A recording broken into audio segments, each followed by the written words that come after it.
grouped up, we can start. Is that right? That's correct. Great. Well, welcome everyone. I'd like to call the Water Committee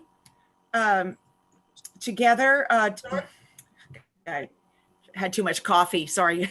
I'd like to call the meeting to order. Thank you. And Monday, July 26, 2021 at 8 a.m. Thank you all for being here, and we'll just go right into our first agenda item, which is the Willow Springs well water needs. Well, thank you. I guess I'll get started here. I do have a number of staff persons here to kind of fill in the blanks for us if there are some blanks and questions that I can't answer. But so over the last couple of months, I have been meeting with the president of the HOA out there at Willow Springs, Mr. Technell, on a number of topics, or a couple of topics, but in this case, his raw water needs. So there is some history over the years and maybe decades now, and maybe even before TUD existed for all I know, but they've had a couple of different ditch accounts, outlets, services. And over the years, I think they've had, for whatever reasons, they've decided to let go of one of them. They only have one now. And when they use that water in critically dry years like this, the water has a hard time making it to its intended use. So we've had discussions on trying to come up with some resolution to this. Now, when I've met with him, he's pretty frank. He says, you know, the raw water has just gotten to a point where it's just too expensive for him and his members. And so that's not by way of complaint. He understands we have to, cover the cost of doing business. It just is, quite frankly, just too expensive for them, and knowing the water just not getting to where it needs to go. So after the last time I met with him a couple of weeks ago, or maybe several weeks ago now, it did occur to me that we have a well, Taylor well, that's pretty close in proximity to this creek that actually gets to their pump station where they could use this water. I feel like if there was some way if this Taylor well is a well that we stopped using for potable reasons in the early 2000s, it was a pretty good producer, but the water quality deteriorated pretty bad. It's no longer potable. If we're going to use that for consumption or potable reasons, we'd have to put some sort of treatment system there, and that's pretty cost prohibitive. I imagine it would cost somewhere around $100,000. So anyway, we don't use this well any longer for potable reasons. So it sits there largely unused. Trevor and his department have to run it annually for water quality analysis. We still have to report the water quality, even though we don't use it for that matter, but we just have to. So anyway, it's largely just sits there. It's a pretty good producing well. I think it's around 80 gallons a minute or so.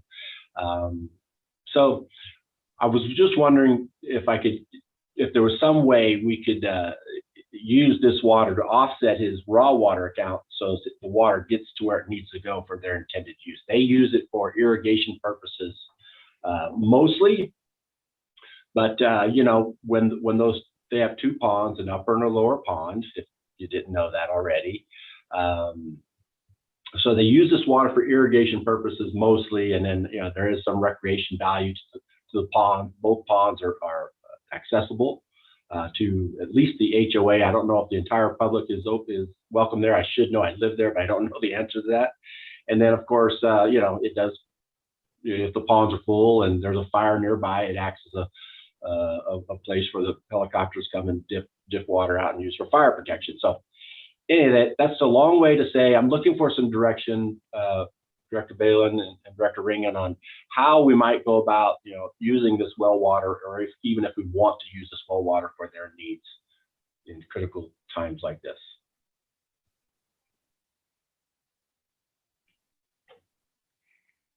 Question, Don.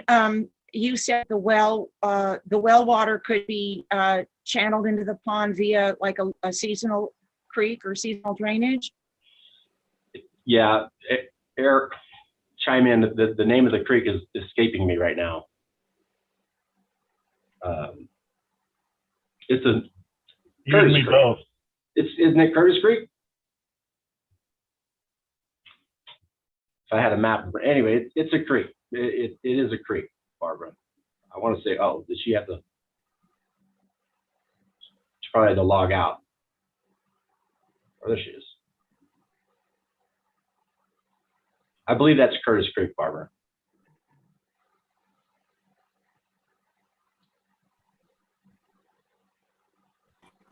Thank you. And then, correct me if I'm wrong, maybe Eric can answer this. Didn't we have some ditch up above that used to naturally feed those little wetlands, including Curtis Creek? I was just, because I know there's been quite an effort in the last 20 years to, conserve or dry it up. And I mean, it used to feed, I mean, the property owners used to talk to me about why it was all drying up. So are you thinking, back to the question, Eric? Yeah, so it did used to, the Soulsville ditch is above it, and it leaked real bad. And then it had been repaired, boy, a long time ago. And it slowly dried that creek up. I'm sorry, I got bounced out. I missed the whole conversation. I'm sorry, Eric. That's okay. So the Soulsville ditch is above that, the Curtis Creek there, and it leaked real bad. It was repaired over multiple years, and it did dry the creek up. How many years ago was that work done? And you said it was over multiple years, Eric? Yeah, it was back. Well, it started way back when I was a temp, so 20 plus years ago. Gotcha. Okay.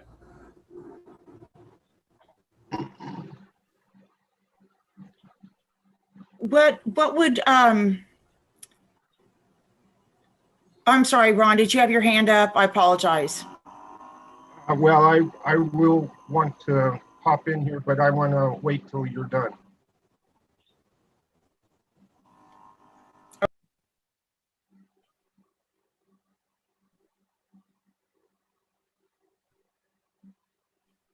Director Balin's having a heck of a time with their connections this morning.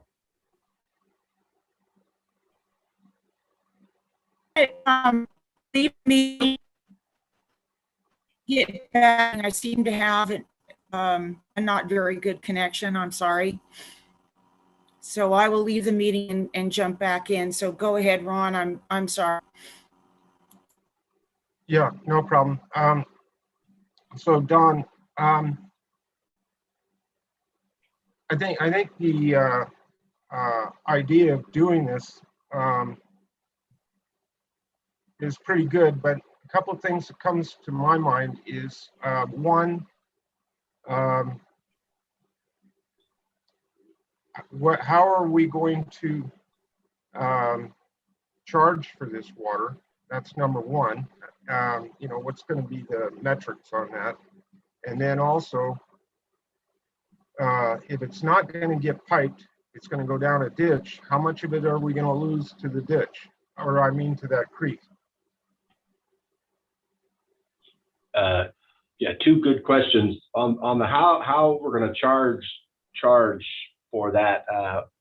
Last week I spoke with Jesse, and it took me a little bit to kind of get his head wrapped around this, but we can go two routes. We can work up an agreement, and the finances we can use Steve to help. But Jesse could write up some sort of an agreement or an MOU where they agree to pay a certain amount of money for so much water, and that'll be that.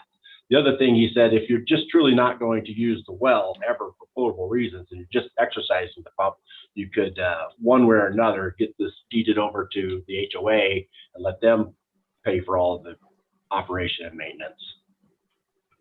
Which, before I threw that out, I did check with Trevor, because that's his department, and Trevor would be game for that. So, And then on how the water would get there, it's pretty close. It'll go right to a culvert, right at the edge of the road there, under the road, cross Kaler and down a ravine. It'll get to the creek pretty quickly and get to their little pump station pretty quickly. So there shouldn't be too much seepage and evaporation that would happen that would prevent them from getting the water for its intended use. It's pretty If we were to turn it over, sell the well to the homeowner association, would there be any kind of possible adverse ramifications further down the road, like overdrafting? I don't know. I hate it when we lose control of those wells. I really do. Yeah. So, and that's exactly why I'm trying to bring it to the committee before I go anywhere with it, and so to get some guidance, because I know that's been a concern over the years about some of our wells. And so overdrafting, though, that's a pretty good producer. Meaning I think it's around 80 gallons a minute, but they should be operated in such a way that you preserve and you monitor the well production closely on a daily basis and see if your water table's maintaining a level or if it's going down or up, so that you don't overdraft. There's a way to monitor these wells and operate them in a safe manner. I'm sorry, but like I said, I'm not against this. I think personally, I feel that the well should stay in TUD's ownership, but that's just me. It's still stuck in my craw about that well that we just gave away down there in Curtis Creek.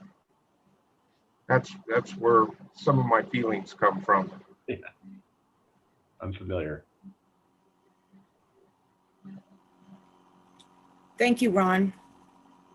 I'm not against the project either, and I did find out that TUD did sell that well on the guy that's at Curtis Creek Circle for about $1,000.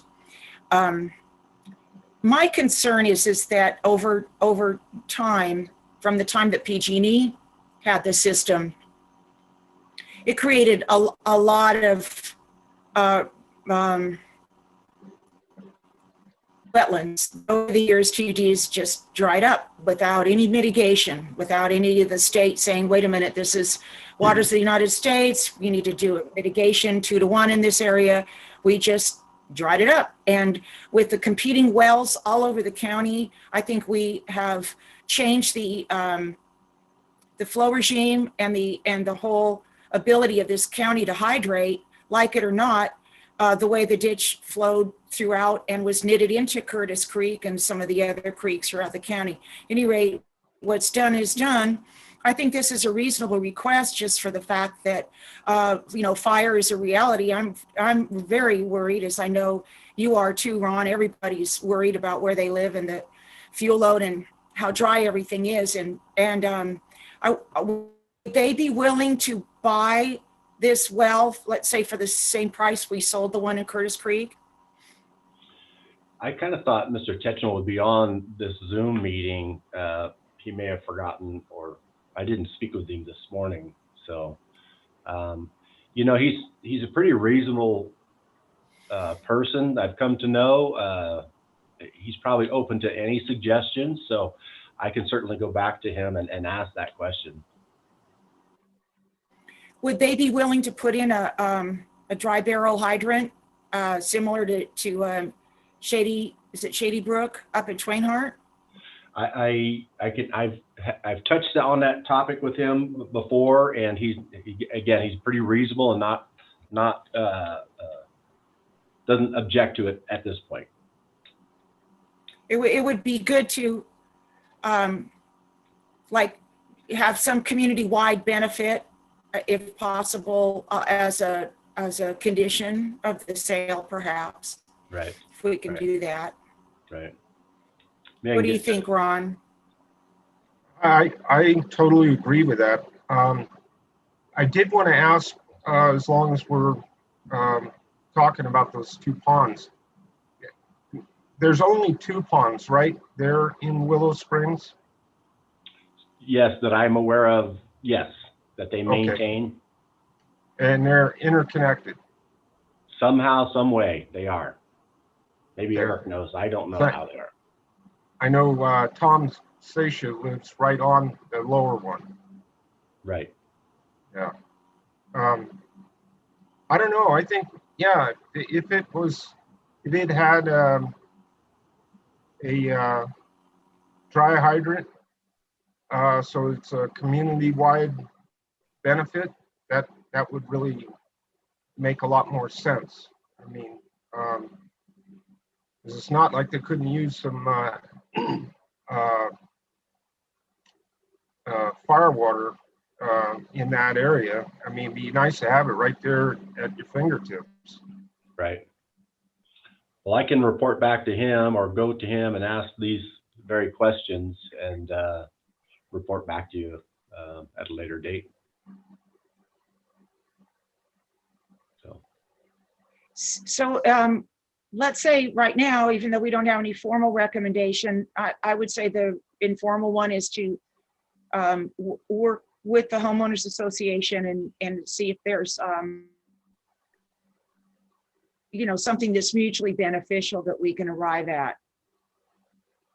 got it. Thank you. And I did inquire, Barbara, you had asked about their nonprofit status and whether or not that availed them to some grant funds. And he just sent me a message late last week that he believes so. So we can explore those options too for them. So, all right. Well, thank you for that recommendation, Director Balin. I will do that. It's good. It's always good for opportunities to partner with our community, I think. Right, right. Oh, and I forgot to mention in their newsletter, I don't know how often their newsletter goes out, but they had a little plug for TUD and the PG&E acquisition in a positive manner. So that was kind of nice. Yeah, Very nice. yeah. Thank you. All right. Well, thank you. Okay, are we ready to go to the second item? We are. All right, so that is item number 2, fire water draft points, discussion, and possible recommendation. Okay. Well, we've definitely talked about this for a few years. I think I made a PowerPoint on this in 2019. But it is roulette, and our number, I think we're getting closer to the real fire danger. Willow Springs again, that the old store is vacant, right? That's standing fuel right there. That's even aged fuel, as far as a fire is concerned, it's fair game.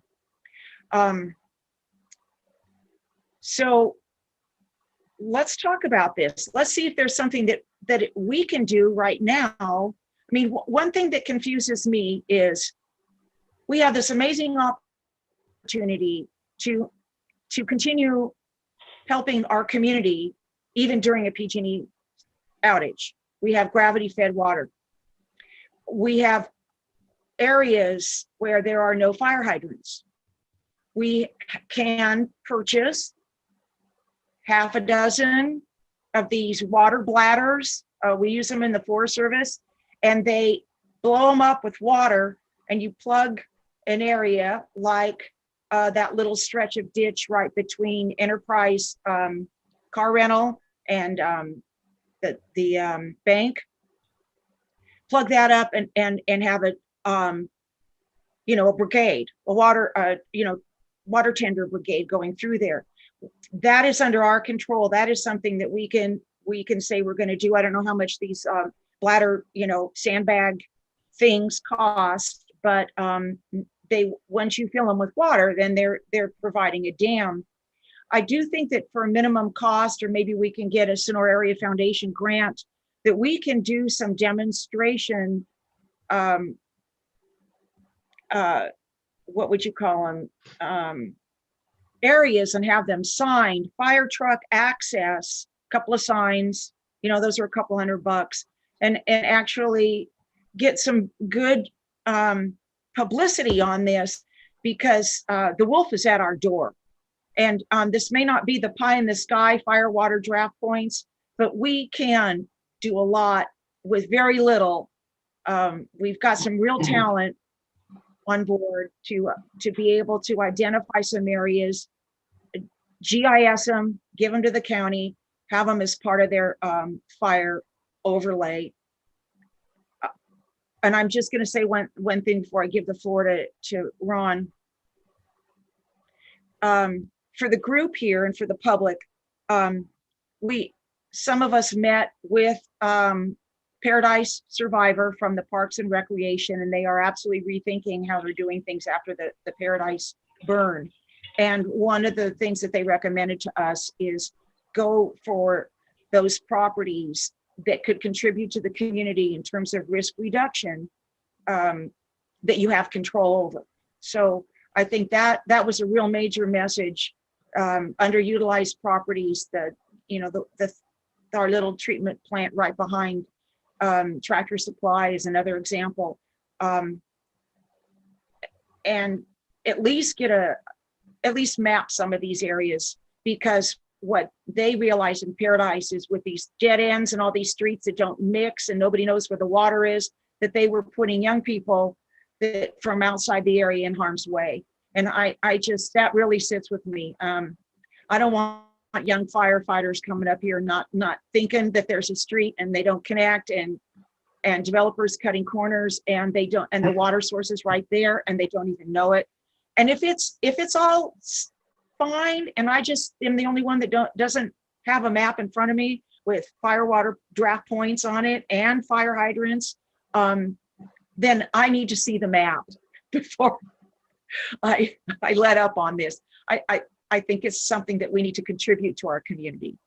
So with that, Ron, this is really something that's been on your mind for a long, long time. Yeah, you bet. And it looks like we might actually be able to make it come to be finally. That meeting with Dan from Paradise was really, really informative and interesting. And he had a PowerPoint. And one of the things that struck me about it, which is a little off this subject, but just it's a fact that I think everybody needs to know, is that he had pictures of various burned areas, and it was amazing to me. The trees were green and growing. The grass was green, but the house was gone. So the standing fuel was not the bushes and the trees and stuff like that. It was the homes. So that's one of the things that I want to make sure that we impress on our local firefighters and everything else, is that these fire water drafting points are going to be in areas where many times there won't be adequate fire flow or even hydrants. And we need that water there, and we need it right away. That's number one. Number two is they should be using that raw water, because if we do get a fair-sized fire, which God help us, I hope we don't, well, what are we going to drink and be able to cook and bathe with after the fire if we drained our tanks? I mean, the treated water should be the last thing you use. It should be the raw water first. So, at any rate, I think this is going to have an education portion to it, and a little bit of a sales pitch too, as to exactly why it's so important. Thank you, Ron. I hear two things from you. I think we need to get this out of the talking stage. I know that with our previous general manager, the board made it very, very clear that we wanted some grants to come out of TUD that acquired resources to make this a reality and get it out of the talking stage. It's not happened. I would like to recommend that we ask our general manager to help make this a reality and try to get some of the low-hanging fruit. Let's rethink our water and our ability to connect with the county on this. I don't want to get sued because water was right there and the homeowner didn't even know about it or didn't even think they could use it. You know, that's crazy. And I just don't have a good sense of where we're at. I know that there are grant opportunities out there. I think that this would be an ideal project to manage through a grant so that we're offsetting any ratepayer contribution. So I think that would be a possibility. And I think the nature-based report that came out of Paradise is a really good template to use, and that grant template is on their website as well. And then it needs to be mapped. Yes, right. Go ahead, Ron. So, I want to add too that TUD does not have to go this alone. I have very little faith in anything coming out of the county, but we could partner up with Twain Harte CSD. They've already done a dry hydrant and planned it all out to where they can actually fill a tanker truck in just a matter of a couple minutes and get them on their way. And they can line them up, do it as much as I think he said 3 of them at a time. So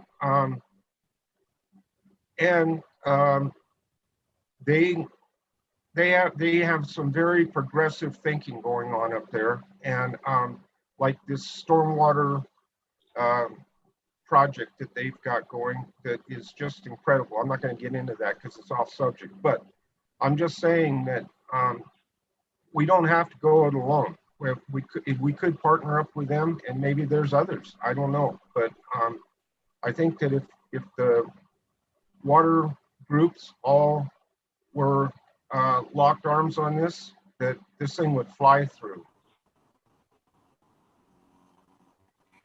Okay. So Ron, I would like to recommend that we work with Dawn to perhaps get a grant going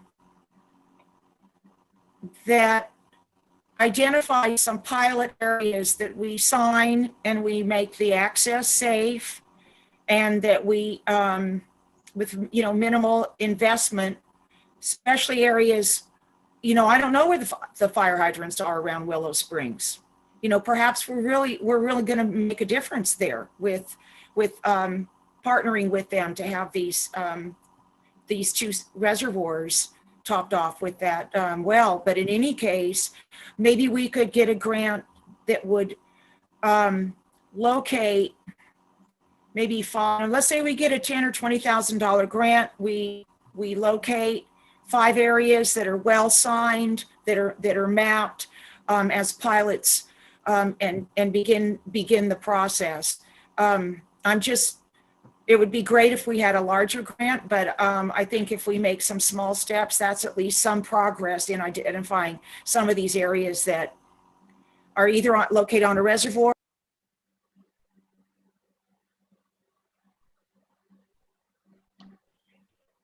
Oops, I think we lost her. We did. She'll probably, here she comes. I think. Well, what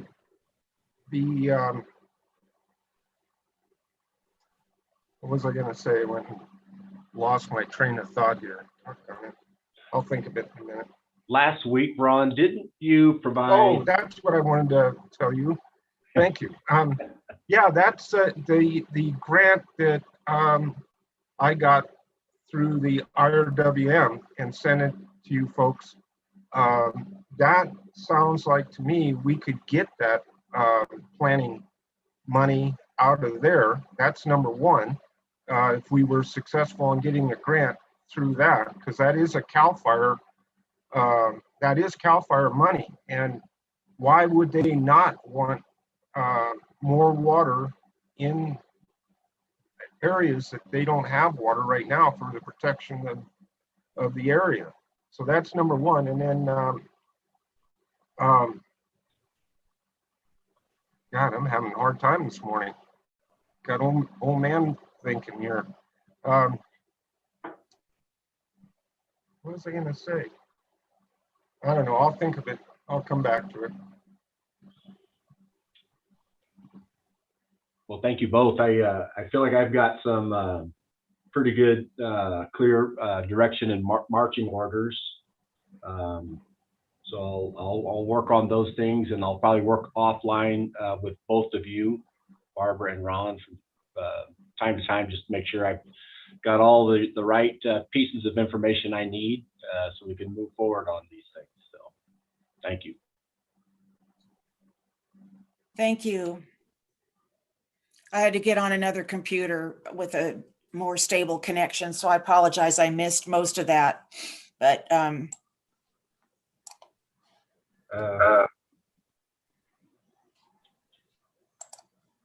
not sure it's too much. okay. So the recommendation is you'll work with staff and to take a look at some of the grants that this may be a good fit for. That's what I understand. Yes. Good. Thank you, Don. Thank you. Thank you. Go ahead. Ron. Okay, I remembered now. Some of this work has already been done, Don. I was really on Haglund heavy about this when he was GM, and I don't know who in engineering or what department, you'd have to ask a few questions, but numerous spots were identified between TUD and Twain Harte CSD up in their area, and that just kind of got dropped, but it was mapped. They were marked on a map, so there's some of that's already been done, or at least the initial part has.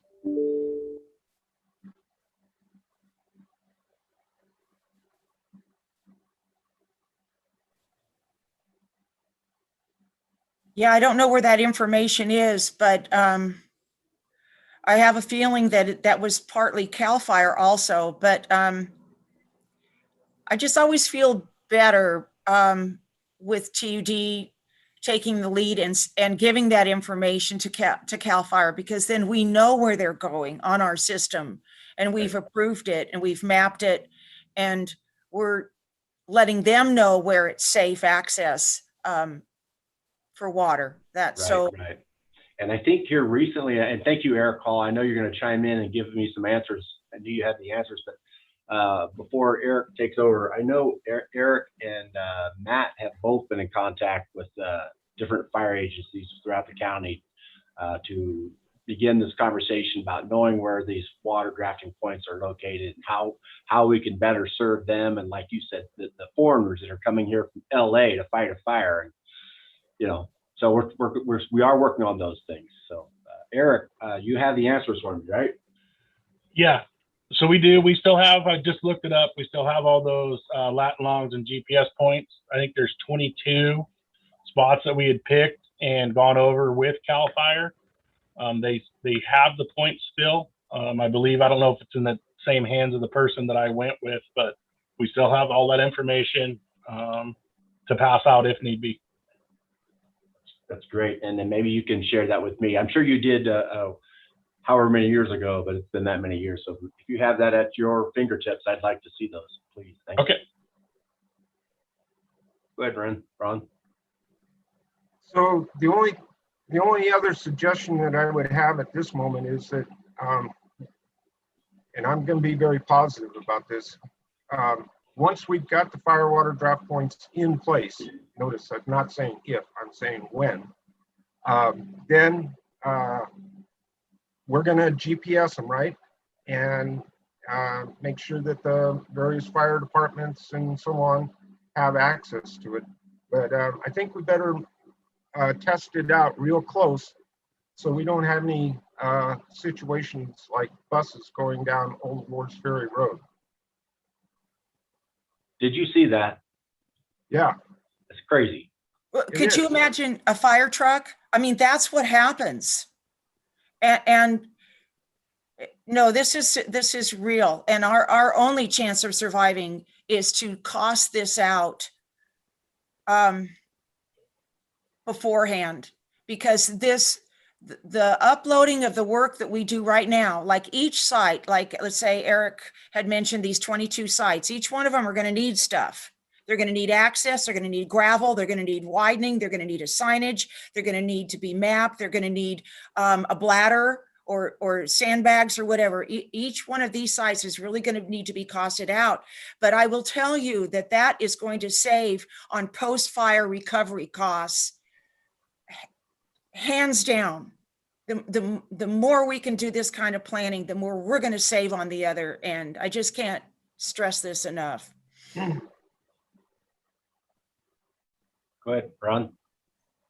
I'm wondering too, we're deep into this acquisition of PG&E, and hopefully we'll be able to bring this thing to a close here relatively soon. But in the meantime, I'm wondering if we couldn't also, as we address this fire water drafting points, that main canal has a ton of water going down it. And, you know, like Mount Elizabeth, that they don't have they don't have any fire protection up there, and that is a fire-prone area. It would be really cool to have a fire water drafting point, you know, along several of them along that main canal, and it'll be really, it'll be up to us once we take over PG&E, but that might be what, another couple of years or something, and that's a long time. So maybe we could also partner up or have PG&E help us with this some also, because it's going to affect their infrastructure also if there's a fire. Right. Well, I know we have a pretty good Eric Hall that has a pretty good relationship with many folks at PG&E, and I don't know if some of these 22 are on the main canal or not, but anyway, yeah, it's an easy discussion for us to have with PG&E, especially knowing we're going to own that infrastructure, but it's a few years out yet. Can I jump in? Yes, please. So on the main canal, like Ron says, there's a ton of water on it, in it. I don't think it would necessarily even need a draft point. We could definitely GPS some locations and give them a map where they can pull the truck to and just draft right out of the canal itself. And I do believe a couple of those were main canal points that we had are existing. Right. Yeah. It was one of those locations up off of Kit Carson, Eric, do you think? Yeah, I think we did two, one at Kit Carson, one at basically at section 4. And then Yeah. I think Q and Mill, there was a spot there because you can pull right over next to it. Yep. It's, you know, safe and everything. Okay, great. Thank you.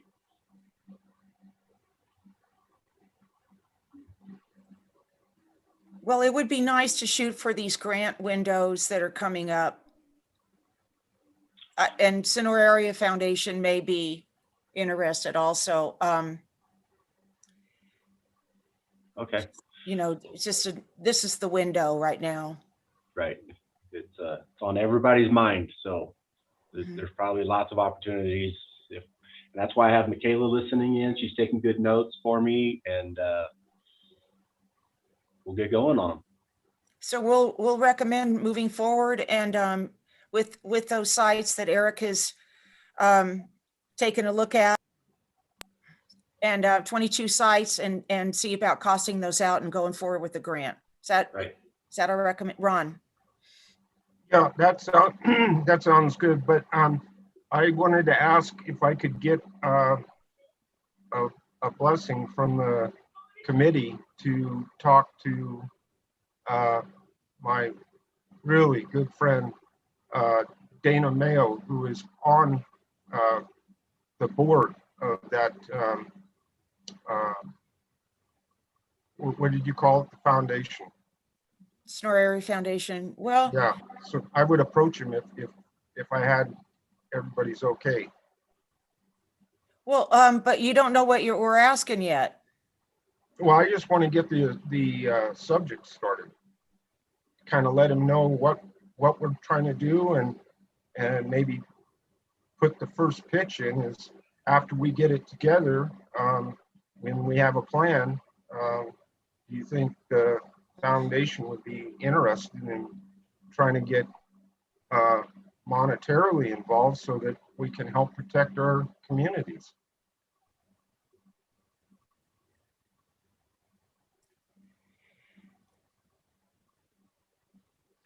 I don't have any issue with that.